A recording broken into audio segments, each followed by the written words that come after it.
Hello. What is going on? How are you guys? Watching from my treadmill, Terran style. Oh my god, Terran erupting from his cave. Second BB news comes out. He's actually been podcasting a bit about other stuff. Yo, DD, thank you for the 17 months. Anonymous, thank you for the gifted sub yesterday. Sorry, I got confused. But DD, thanks for the 16 months. And Wills, thanks for the 17. I appreciate you guys. We're practicing for the 2 p.m. Tuesday streams. We're doing this because the Knicks play later. But I wanted to get this stream out because things happened. You know, we got some news for the first time in quite a bit. Blanquita, thank you for the 9 months. I appreciate it. I love when I see subs for like 5 to 10 months. You know, there's like middle range subs because like you were gone and you came back at some point. Will you do the BB25 retrospective podcast with Taryn like Brittany did with 12? Probably, to be honest. I haven't been asked, but I could see that happening for sure. And you guys know I'm down to talk about it. Not on this stream though. Thank you, JPR, for the gift. I appreciate you. I appreciate it. TikTok premiere announcement was funny. Waking up to so much BB news. I will say, though, now that we have the BB news, we kind of don't have that much time, or we don't have that much shit for them to announce between now and then. Like, people are like, oh my god, we're back. Let's go, Big Brother season. When the truth is, like, there's not much more to announce. There's a theme they can tease, and then, like, whoever's on this panel, which I think everyone kind of knows who's on the panel. I want to, like, look, sometimes you guys don't believe me. I genuinely have no information at all. When people ask me to predict the date, I'm just smarter than everybody. It's that simple. I'm just smarter. Yeah, there's the house, but like the point is, the cast won't be announced till a day before, you know, the season starts. So like that's one thing. Night 1 feeds, we don't know, but we do know it's a 1-night premiere, which bodes well. With a 2-night premiere, it is certainly there's going to be no Night 1 feeds. With a 1-day premiere, we still have a chance, I suppose. Smarter and more humble. In that order, yes. Why can't you be a special guest? You guys don't think I was asked? I declined. I have a very busy schedule. Okay. Got to stream. I think they will move in early and we get day 3 or 4 feeds. That would be my guess as well. Look, here's the thing. The Big Brother fans are fickle. Like, we'll complain a lot about something and then forget about it. You know? BB26 was good. They're going to copy everything, I think. But let's talk about the announcements. I think there's 4 major ones. 4 major announcements. I do have an article pulled up that we could just have on the screen for fun. But first, let's talk about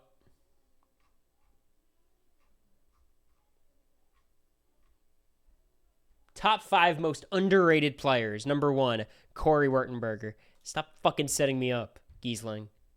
Stop setting me up.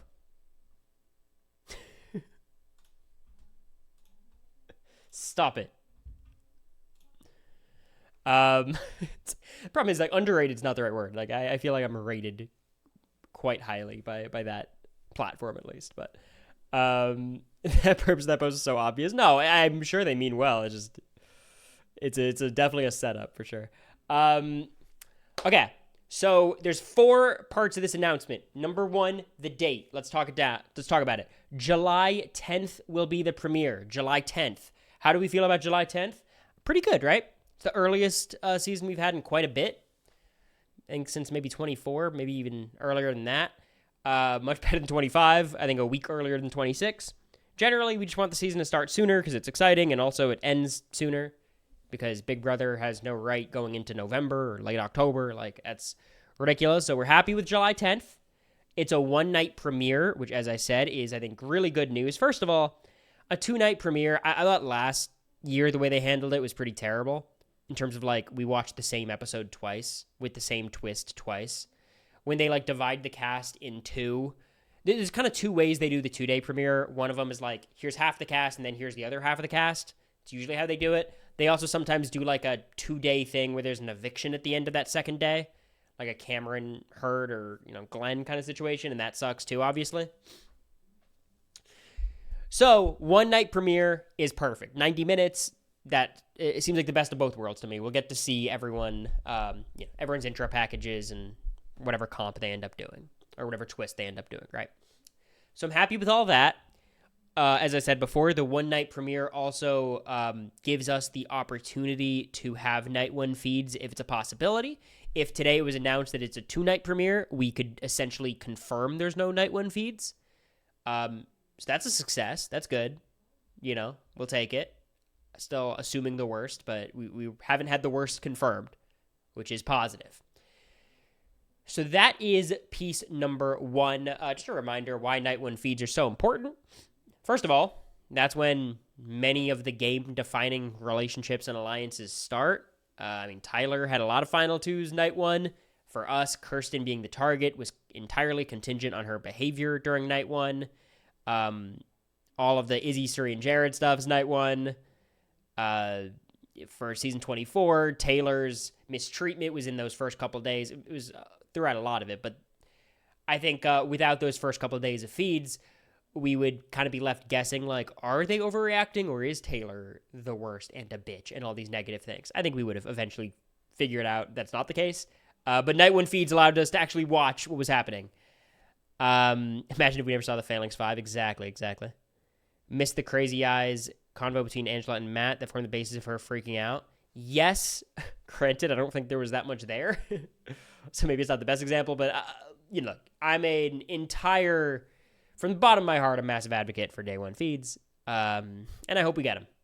The reason they wouldn't have them is if they don't trust their casting process, and they think, they cast another Luke or something.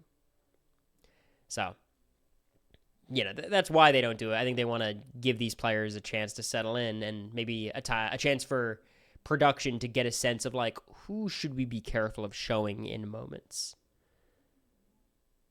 Angela claimed in a recent post also that convo was what... Okay, I agree with you, Survivor Desi, that Angela thinks that, but what I'm saying is I don't think the conversation was that serious and Angela was insane. I think Matt's a terrible player and he had every right to be targeted, but, like, what I'm saying is I don't think we missed, like, some crazy conversation between the two. We just missed, in Angela's mind, her justification for it. When night 1 feeds mean a live premiere, I don't know if they'll want to do that again since they can be awkward. No, they like live premieres. Like, 26 wasn't live, but that's the exception. I would suspect, well... if there's no live premiere, there's no night 1 feeds. That's confirmed. That will not happen. If the premiere is live, we have a chance. If it's not, it's not. I don't think they announced whether it's live or not, but we know it's at least 1 night. So from the info we have, I think all things seem decent so far. Granted, if it was a live premiere, I feel like they would have said that. So that's worrying, but what are you going to do? That's information number 1. They didn't have feeds for the first 2 days last year, so I feel like we won't get a live premiere. I think the difference, Quinn, is on your season, it was a 2-day premiere. And I know you guys also moved in a little bit early. But, like, because it's a 2-day premiere, they're not able to turn the feeds on until that second episode at least has aired. Whereas a 1-day premiere, theoretically, they can flip them on the second the episode's done. So if it's live, it's possible.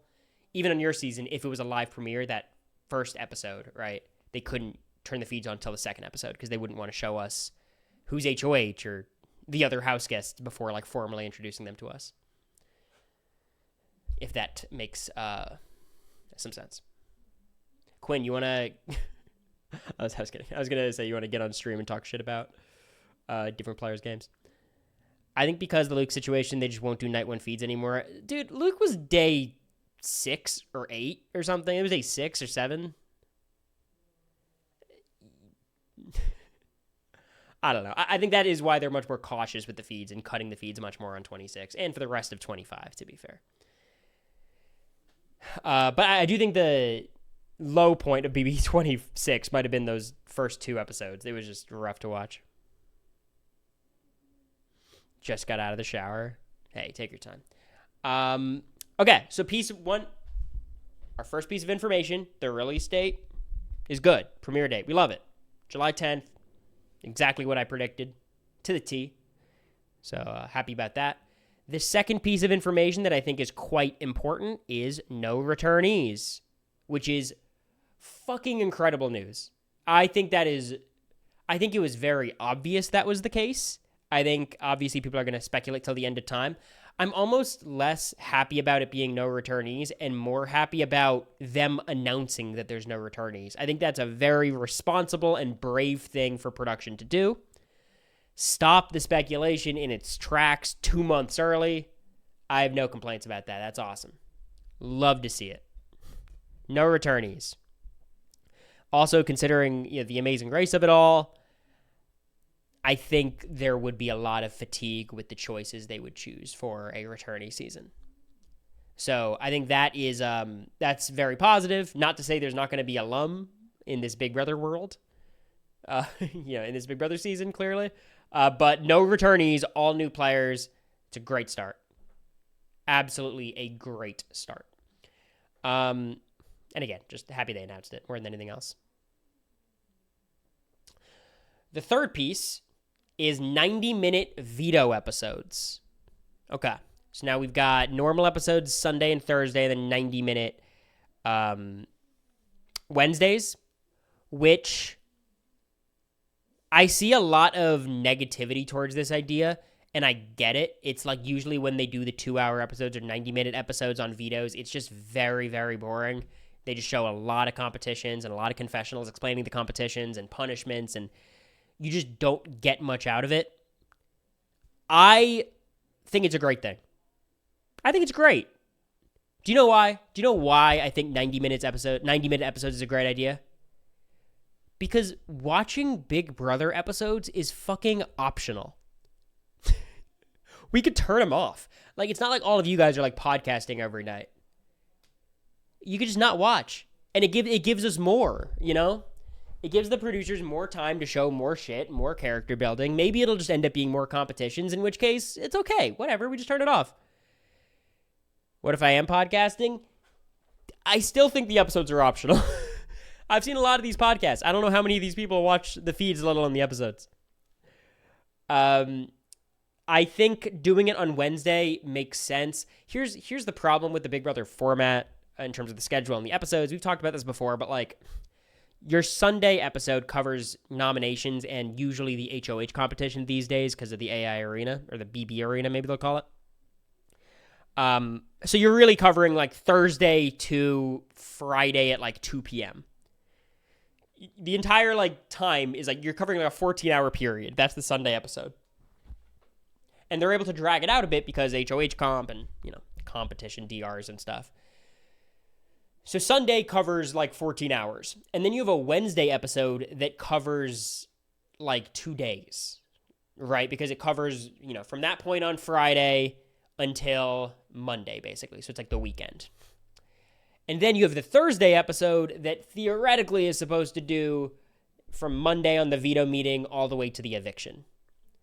As you see, it's very incongruent, the way that they do this. What I beg that they do is they just fucking move nominations to Saturday, move the veto to Sunday. They'll never do that, just to be clear, because then they would have to be in more of a scramble for that Sunday episode in terms of just editing it.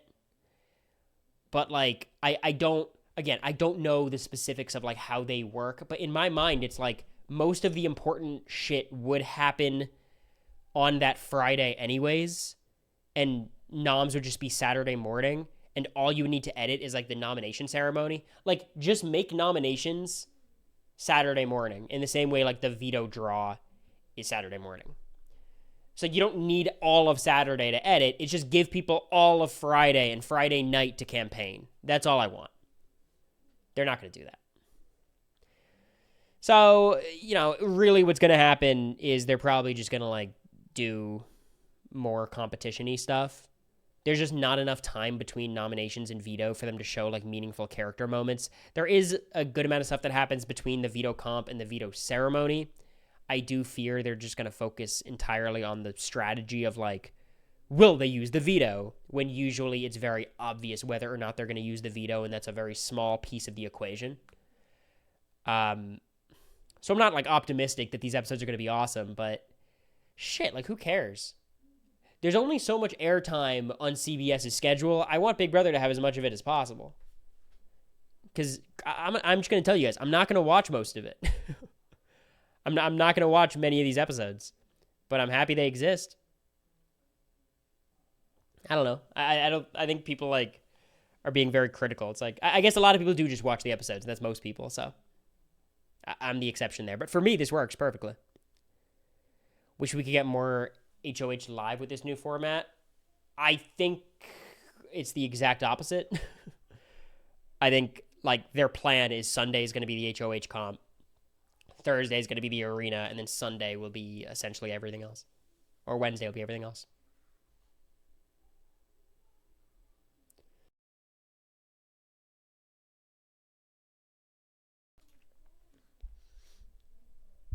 Also, you know what? Cool Squirtle Glasses says, I love the Squirtle Squad. Clearly, things are going pretty well for Big Brother. Or at the very least, Paramount CBS views Big Brother as a very valuable commodity, a very valuable piece of their, broadcast schedule, which is good. Big Brother's not close to getting canceled. They're expanding the show. And I can't be the only one who sees what they're doing also. And this is something I recommended. They certainly didn't hear it from me. They're trying to do Love Island, right? Like, it's pretty clear that's the mold they're copying here. Especially with this extra episode they're adding on Friday that is essentially After Sun. Love Island 6, I think, was a tremendous success, and I think they want to capitalize on that in whatever way they can. Of course, Paramount's also probably not doing that well financially, so, like, Big Brother's very cheap to produce, and whoever these hosts are for this panel show probably won't get paid nearly as much as, scripted actors or, even, like, celebrities who work on other reality shows. Like, people want to do it.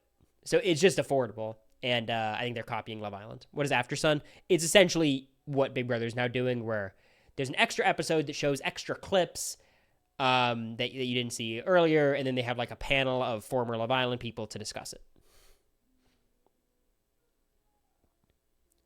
I wonder if it'll be the same 3 All-Stars or new people every episode. What would you guys prefer? A static trio or new people every time? We should get to host the same episode. I don't know if they have my number, Quinn. I might be blocked. Okay, so everyone says new people, and I think I get it. I think it should be like 2 static hosts. I think there should be a certain level of like consistency with like some guests. You just don't have the ability to establish a rapport if you keep shifting people in and out. Right now, and again, I say this, I just need to, I have no fucking information at all. You have to imagine this 3-person panel will be some combination of Taylor, Jag, Chelsea, Cody, Xavier. Just 3 of them, right? Like, is there any world it's anyone else? Like, Bowie, yeah. Rachel O'Reilly. Yeah, I mean, they certainly could, like, bring in, like, some of, maybe one, like, older presence, like a legend of sorts. I just think that's the group. If they get Tucker, I don't think they'd get Tucker.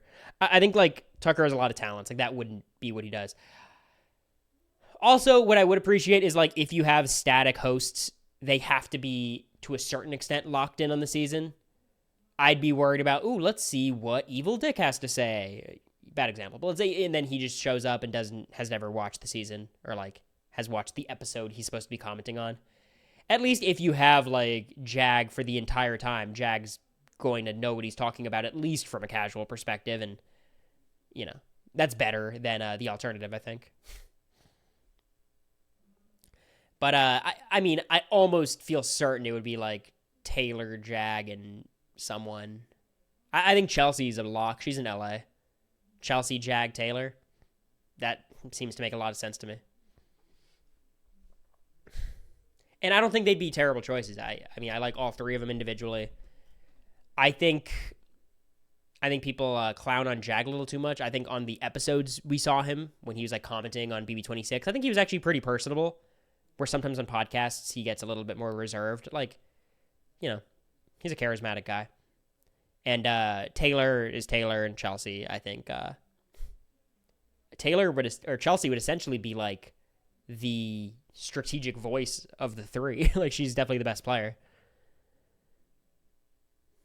What's up, biscuits? Chelsea, Tiffany, and Cody would be a good three. I could see that too. I could see Tiffany getting a call. I just don't think Tiffany lives in it. Does Tiffany live in LA? You know, she does, right? I can see Tiffany. I think there's a lot of like social dynamics that would be a little bit interesting to parse through when it comes to these hosts. Like, are we doing Taylor and Tiffany? I'm not sure. I don't know where they stand. I don't know the dynamics amongst any of these people really. So I think there's some things they'd want to avoid, but ultimately I think if they got to pick, they're going to go with Taylor.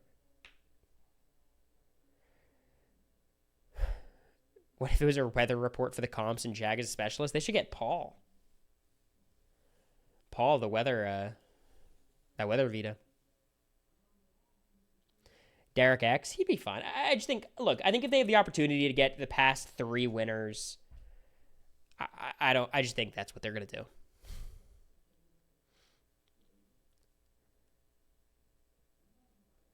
It's pointless. They won't allow the panel to go against TV show arcs. I wouldn't say that. I don't think they would let them be anti-production, but I think if Jag had some insight, he'd be allowed to share it. Like, they wouldn't say, like, they wouldn't be able to contradict what's on the screen, but I don't think they'd be confined to exactly what happened. I'm wondering if they'd have the same people on two shows. Okay, so this is a thing I've seen a couple people say. Being on another, like a parallel CBS show is an indicator that you're likely to be on other CBS shows, not like a deterrent. I think it'd be different maybe if it was MTV's The Challenge, which is still under the Paramount umbrella, or maybe like, you know, a totally different network entirely, like Dondi, maybe there'd be a problem, but being on The Amazing Race 38, I think helps your chances to be on everything else. And like everything snowballs, like we know how production is.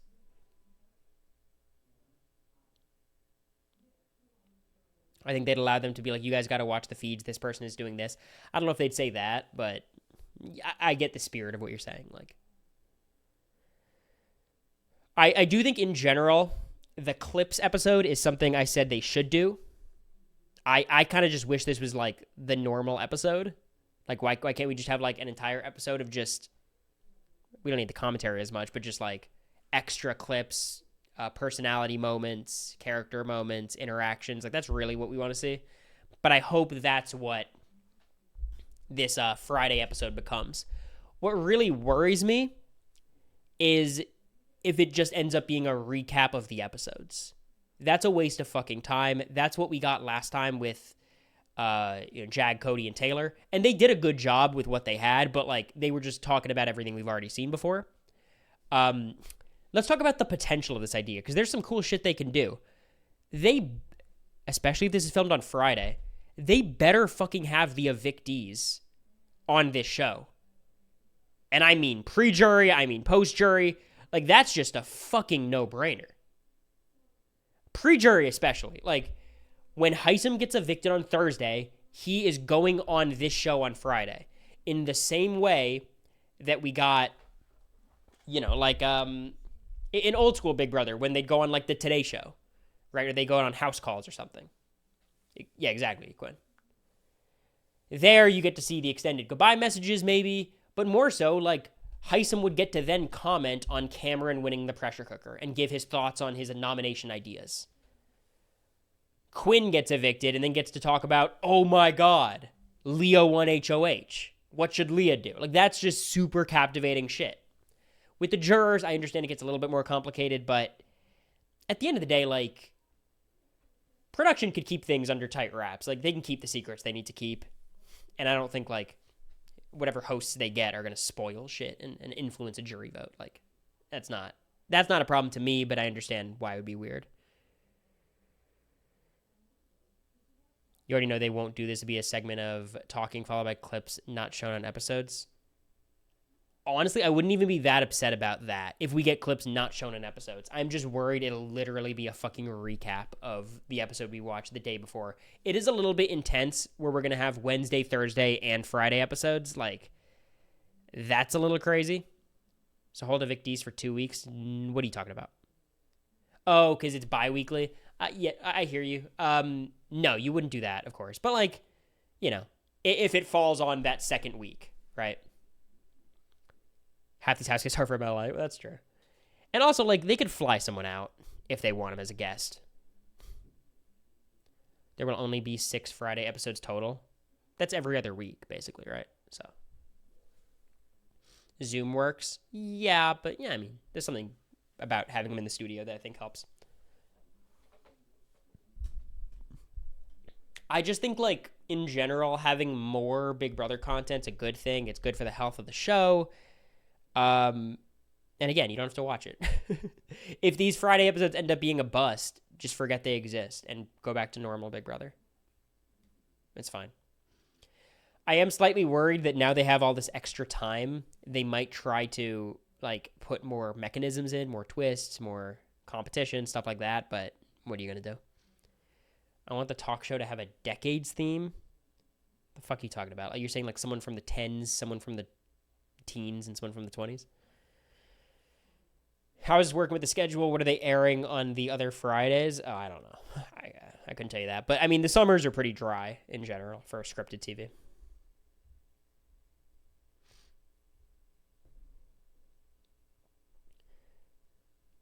But overall, I think the announcements we got today were pretty positive. I don't know. I don't see the problem.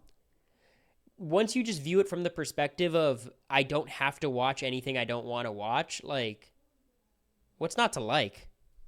What does this guy got to say?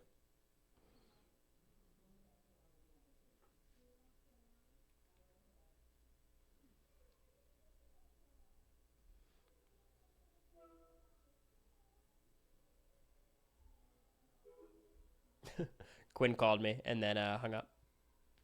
It's been fun. There he is. All right, let's see. Will this work? All right. What do you got?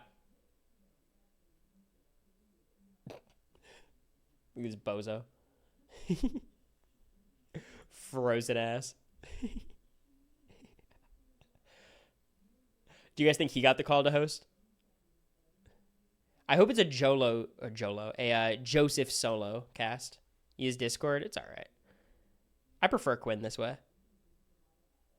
I defended you on Reddit. Oh, we already talked about you, Giesling. That's what you think you did.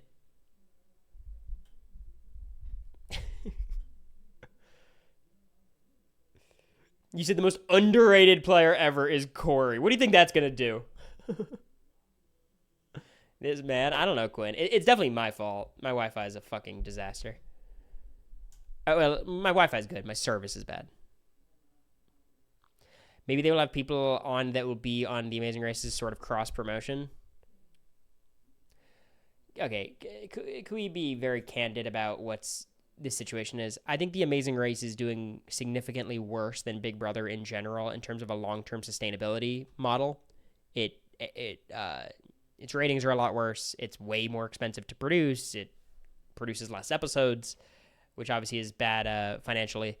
And I think having Big Brother on is attempting to help The Amazing Race. So if you think, like, I could see what you're saying from the sense of, like, they're trying to get people to watch The Amazing Race. It just feels like a lot of effort and a lot of work to try to make this happen. I don't know. Maybe. Amazing Race has been on the brink of cancellation. It's been, like, on hiatus a few times, right? Thank you, Prox, for the 2 months. I appreciate it. Which is strange, because if it were on YouTube, it'd be closer to successful. That is true. CBS is really struggling with shows after Survivor. Ratings really fall off. What I'll say is, it seems to me the direction of all of these announcements is they're kind of going all in on Big Brother. Like, they're committing to this concept, which I think is good. It's a little scary because, like, it might be leaving our little orbit that we like as Big Brother fans. But we can't act like Big Brother's perfect. Like, maybe reshuffling the deck could be a good thing. Like, there's a lot of problems with the show, and we like it in spite of those problems. BB and Survivor just moneymakers. Yeah, and it's less because of how good their ratings are and more how cheap it is to produce, especially Big Brother. Survivor's got some cost to it. But even still, it doesn't compare to scripted shows. Best show on TV? I won't give it that. My favorite show on TV, sure. I've heard weird things about production predetermining the winner. That's ridiculous. Yeah, I mean, look, conspiracy theories are fun, but that's ridiculous. Like, there's a lot of money at stake in these things. Like, if it was rigged, more people would be upset. There would be more problems. Dexter spinoffs are good. I watched New Blood. I haven't watched the new one yet. The, like, flashback one.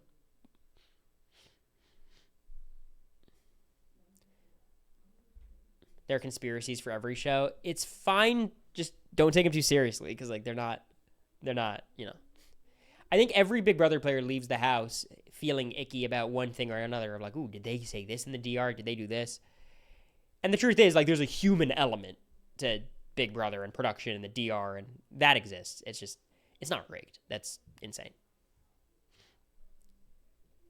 The Big Brother iceberg, basically. Maybe the Friday show will be flashbacks or flash forwards. Well, they can't really do flash forwards. Like, there's not much to flash forward to. No, wait, no. Okay. Here's, shit. It's not gonna work. No. The Friday episode's a fucking flop. I just figured it out. What are they gonna show okay, here's what they need to do for the Friday show. They need to make the Friday show dedicated to the character moments from the previous week. Because on the Friday show, they're not going to discuss the HOH comp, and they're not going to discuss noms. Because that airs on Sunday, so we're fucked.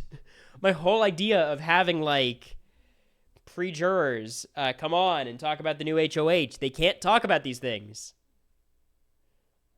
Fuck. It's going to be about the previous week, which could be okay. It's just like, I just don't want it to be a recap. Don't let it be a recap, please. We have enough Big Brother time, enough hours of episodes that we don't need a recap, especially one day after the episode. Previous 2 weeks, yeah. So it just has to be new content, one way or another, just new content. Like, at least if they do live HOH comps on Thursday, you could discuss that on the Friday show. But they're going to do them on Sunday. Like, if there's the BB Arena, there's just no shot we get an HOH on Thursdays. Ever. No, it's going to be exactly like After Sun. But After Sun has continuity. Like, there's not stuff that happens on Love Island that happens after Sun that they can't discuss. Like, After Sun's on Friday, they talk about what happened on Thursday. With this show, what happens on Thursday, they're not going to be able to discuss on Friday because, you know, it's a problem. Is there any chance they don't bring back a version of the AI Arena? I think no. I would bet a tremendous amount of money it's going to come back. We were all sad Julie didn't host the HOHs. Damn, that'd be the last thing I'd be sad about. I'd be like, okay, it's fine. I like Julie a lot, but it was just... I mean, I think in Big Brother 25, I think we had 2 live HOHs ever. I think. I mean, we had the wall in the same way you guys had the wall. We had the pressure cooker. It started live, I guess. Like, our endurance comps, a couple of them started live. But, like, in terms of actual start to finish live HOH comps, I think we had, like, one pre-jury. Double eviction, I guess, too, but...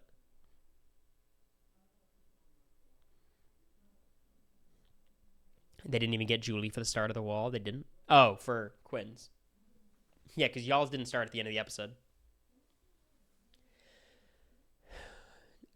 I don't want to go into it too much today, Giesling. I think I think underrated is the wrong word. I think I'm rated quite highly on the Reddit. I think I'm rated appropriately, I suppose. I think the idea of underrated means you have to think I'm kind of bad at Big Brother, in which I think most people think I'm solid. I just want an HOH comp where someone gets stuck with HOH week 1. I like last year's HOH because it felt like this slightly. I like a first HOH comp where you can't really throw it. I think that's a cool idea. Like, I like having a crapshoot that someone could chance into winning. I'm just tired of the confessionals. If I don't want to win week 1, you know what I mean? I think that's a little bit frustrating. So I'm super down for a crapshoot week 1. I mean, last year we got probably the best outcome we could have gotten. And Angela HOH was a dream. I think Riley as a first HOH was fun too. But, that whole week was kind of wonky. Yeah, I think that's that. By your standards, then, I am underrated. But I disagree. Hannah would probably have interesting analysis for Friday shows. Yeah.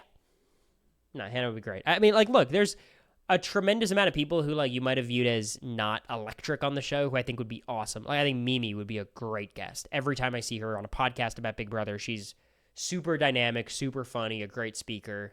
Izzy, of course, would be a great choice. Heisem would be a dream choice. I hope this is just a way for them to highlight some of these players. Like, put Brooklyn on an episode. That'd be fun. See what Brooklyn thinks.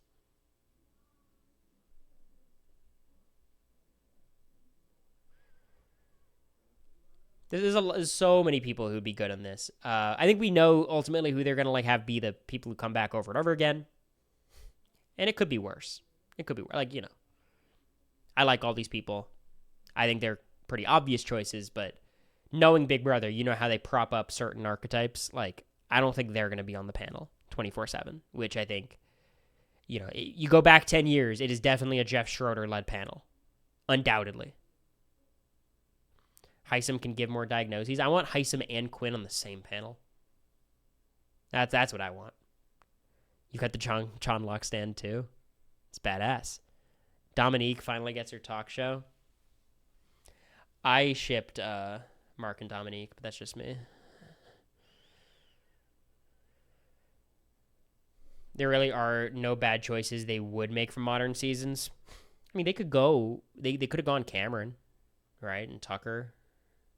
Not that they're on the same level at all, but I think there's a lot of choices that they could go with that people would be more frustrated about. Can you imagine Jordan analyzing the game? I felt so bad for Jordan on Reindeer Games. She just got this call and she thought it'd be fun and did it and everyone made fun of her. It's Tucker wouldn't say yes. Y'all are so why wouldn't he? Why not?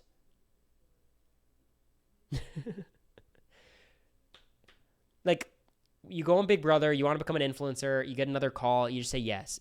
That's how everyone operates. He doesn't give a fuck about BB. He would say yes. And it's not even that much money. It's just you're asked to do this thing that gives you more notoriety. You just say yes. No one from the Big Brother sphere has broken out of the Big Brother sphere and become a big deal. I think Taylor's done the best of anyone recently, and she's obviously an exception in the sense of Taylor, she's done some really cool stuff outside of it, but for the most part, people go back to their lives or they become, online influencers. So you get this call, you go and do it.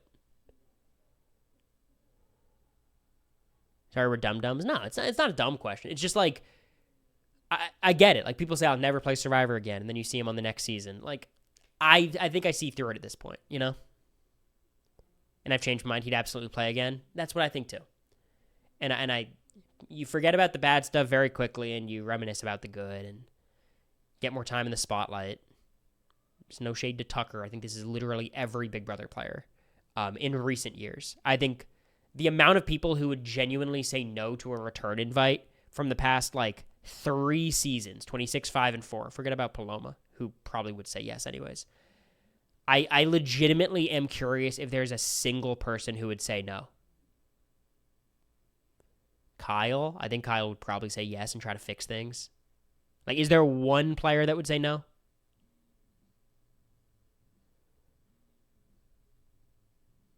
Dan Giesling's gaming career is solid. We're going way back. Like, earlier in Big Brother, you could become a celebrity from being on Big Brother, for sure.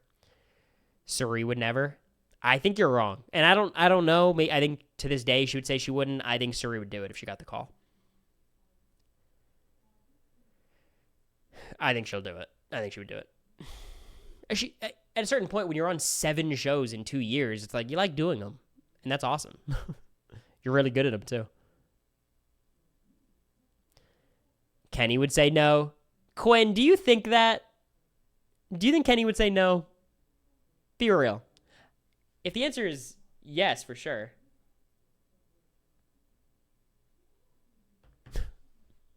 Stupid Quinn. Nah, I mean, Dan's a big deal. Like, he's not Kai Cenat, but he has a really solid viewership that is very consistent. He didn't like production. It's funny. All right, maybe Kenny's my exception then, but Joseph would play again. I'm sorry, I don't. Joseph can come and say he wouldn't. I just firmly believe he would. But I think that's just the difference between Big Brother now and in the past. Like, now it's not that everyone wants to become an influencer, but you just say yes. Everyone would do it. Yeah, Brianna, I think she means it. And I think if she got a call for Big Brother All-Stars 3 that was like 80 days, I think she'd do it. But again, it's just my opinion. Like, and I don't want to be a guy who's like, oh, it's just my opinion. It's just my preference. Like, no, I think she'd say yes. But I don't know her to that capacity. Like, we don't talk about these kinds of things. Derek and Dan said no. Yeah. Look, people from the past say no all the time. Vanessa probably has said no to every call she's received, and she probably received a lot. Like, I just think in modern seasons. What are the odds they stunt cast Matt and Angela on the same season again? I'd be kind of here for it. There's still beef there.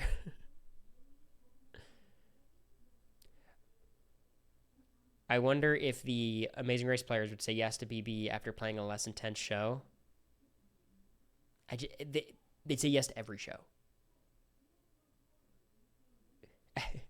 At least the newer players, you know what I mean? It's always going to be my take. And I think I've yet to be proven wrong on this one. I've yet to hear a story of someone who said no from a recent season. I've heard some people say no to, certain shows because like payments, which I get. Like if you have a real job that you're leaving, that's tough. But I think most of these people who are kind of like doing these in between things say yes.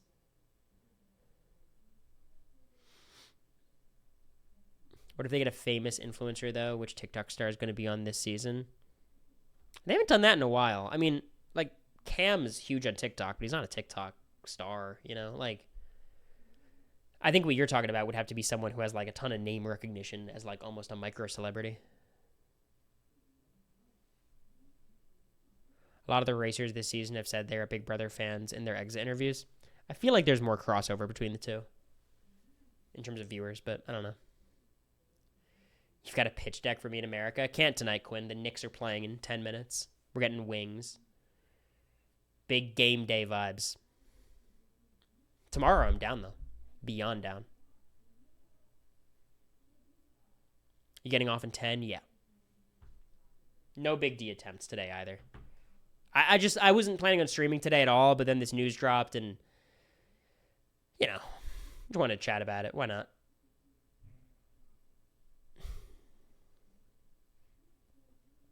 Do you think they'd bring any relative from 38 onto BB? That'd be a cool idea, actually. I don't think that's outside of their own possibility at all. That'd be kind of sick. I mean, you basically, because the privilege of that is that you could just pick whoever you thought was the most fun. You got like a test run of all these people. So I like that idea. Big D's going to post once the panel's revealed. Yeah, appreciate that, Big D. Always having our back. The people's pundit.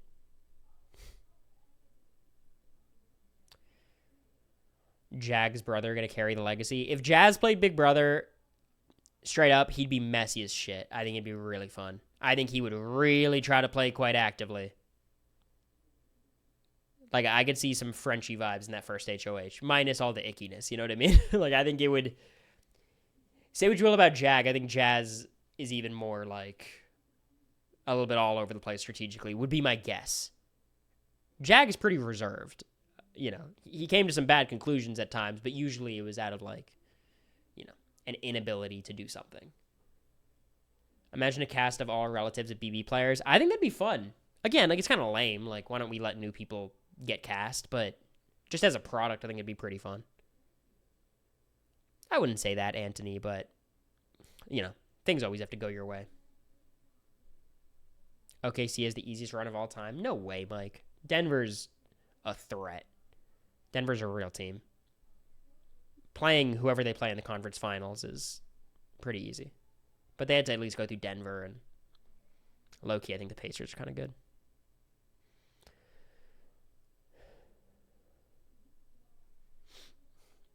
I get people who say that, Anthony, based on just, like, principle, but I don't believe that. I just evaluate, like, all the days that they played.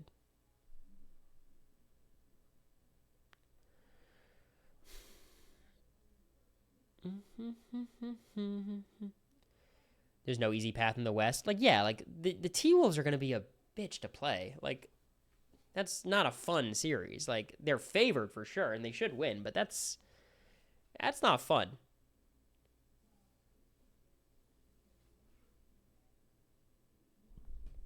Neither are the Nuggets. Maybe we lost to the 7 seed. And the Warriors are not a normal 7 seed.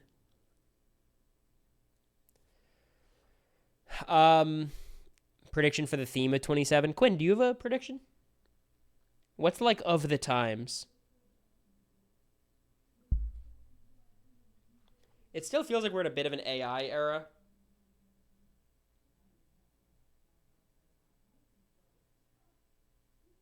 Brain rot. I could see it being social media of some form, like TikTok, you know, off-brand TikTok kind of vibes. They'd have to change it, obviously, but I think that's my guess. If AI Arena continues, I'd expect an older technology theme. It wouldn't be AI Arena, though, Dojo. Like, they would name it some shit. It'd be the BB Arena, or, like, the Cave, because they're doing, like, a prehistoric theme or some shit. Like, it's not going to be the AI Arena. They'll rename it. Tralalero, Tralala, going to be the new Janky. It's a good idea. Tun Tun Tun Sahur hosting the veto comp. That'd be crazy. The Unlocked Friday show. Yeah, I don't think that has anything to do with the yeah. I think that's just like the name of the Friday episode. LA noir theme could be possible. We don't need more LA. Absolutely not. Murder mystery theme, that'd be fun. The Cyber Chase Scooby-Doo movie. I don't think I have. But I should. It sounds good. I feel you, Anthony, but, you know, yeah, it's part of the charm. Big Brother is, I think, the best show on TV in regards to hate watching. There's nothing quite like it. Which is it's a compliment, truly. I think it's very hard to be indifferent on any season of Big Brother. You're a child? That's crazy. It is weird. Quinn, I have a question. When you talk to me, when we hang out, do you feel like I'm younger than you? Because I feel like because I played Big Brother before, I almost feel a sense of seniority.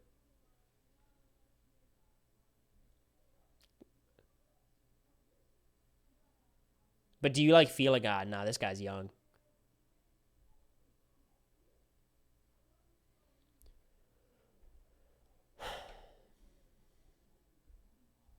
He's really thinking about this one. He's mulling it over. After answers, we're going to raid Chappelle and get out of here. In my head, you're still the young casting. Yeah.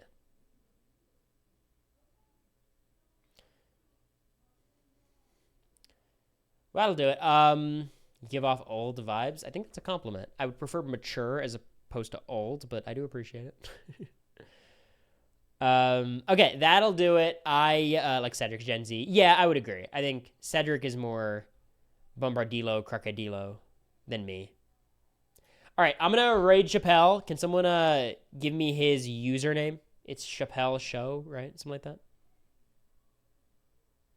No sub live tonight. I did just post on my IG subs some Me in America stuff. Thoughts on wireless casting? I'm fine with that. I trust the Hunger Games casting team. They never miss. Chappelle Show. Oh, I was worried no one was going to do it. I appreciate you, Night Cheese and Mike. Chappelle's _show. All right. Tell Chappelle I say hi. And yeah. Maybe live tomorrow. Probably live tomorrow is my guess. But you never know. You didn't post. It's Instagram subs. You know, it's sometimes wonky. But I see it on mine.